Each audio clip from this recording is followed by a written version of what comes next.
Kitchen ടീമിൽ അൻസിബ, നോറ, ശ്രീതു, ഋഷി എന്നിവരായിരുന്നു. എന്നാൽ രാവിലെ തന്നെ കിച്ചൺ ടീമിൽ നിന്നും ഒരാളെ വേറൊരു ടീമിലേക്ക് മാറ്റണമെന്ന് ബിഗ് ബോസിനോട് പറഞ്ഞിരുന്നു. അത് പ്രകാരം ബിഗ് ബോസ് ഇപ്പോൾ മാറ്റാമെന്ന് പറയുന്നു. അങ്ങനെ ഋഷിയെ ജാസ്മിന്റെയും അർജുന്റെയും ടീമിലേക്ക് മാറ്റുന്നു. ജിൻഡോയുടെ ടീമായ ഡെന്നിൽ ജിൻഡോയും റസ്മിനും മാത്രമുള്ളതുകൊണ്ട് ക്യാപ്റ്റനായ നന്ദന ഡെൻ ടീമിനോടൊപ്പമാണ് മത്സരിക്കുന്നത്. അങ്ങനെ രസകരമായ മത്സരം ആരംഭിച്ചു. ഓരോരുത്തർക്കും ഓരോ ഷവർ അറേഞ്ച് ചെയ്ത് വെച്ചിട്ടുണ്ടായിരുന്നു.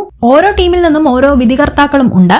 അൻസിബ, ജാസ്മിൻ, റസ്മിൻ, അപ്സര എന്നിവരാണ് വിധികർത്താക്കൾ. ആരുടെ സോപ്പാണോ ആദ്യം തീരുന്നത് ഇവര് പരിശോധിച്ച് അത് പറയണം. അങ്ങനെ മത്സരത്തിനൊടുവിൽ ഫസ്റ്റ് നേടിയിരിക്കുന്നത് അപ്സര, സിജോ, സായി എന്നിവരുടെ ടീമായ ടണലാണ്. സെക്കൻഡ് പ്രൈസ് ലഭിച്ചിരിക്കുന്നത് അർജുൻ, ഋഷി, ജാസ്മിൻ എന്നിവരുടെ ടീമിനാണ്. തേർഡ് പ്രൈസ് ജിൻഡോയുടെ ഡെൻ ടീമിനാണ് ലഭിച്ചിരിക്കുന്നത്. അങ്ങനെ ടിക്കറ്റ് ടു ഫിനാലയുടെ ആദ്യ മത്സരം കഴിഞ്ഞിരിക്കുകയാണ്. 2 വീക്കായാണ് ടിക്കറ്റ് ടു ഫിനാലെ ടാസ്ക് നടക്കുക എന്ന് പറഞ്ഞിരിക്കുന്നത്. ഈ 2 വീക്കിനിടയിൽ മറ്റുള്ളവരുടെ ഫാമിലി മെമ്പേഴ്സും വരും. അവരുള്ളപ്പോൾ തന്നെയാണ് ഈ ഗെയിമും നടക്കുന്നത്. കൂടുതൽ അപ്ഡേറ്റ്സിനായി ചാനൽ സബ്സ്ക്രൈബ് ചെയ്യൂ.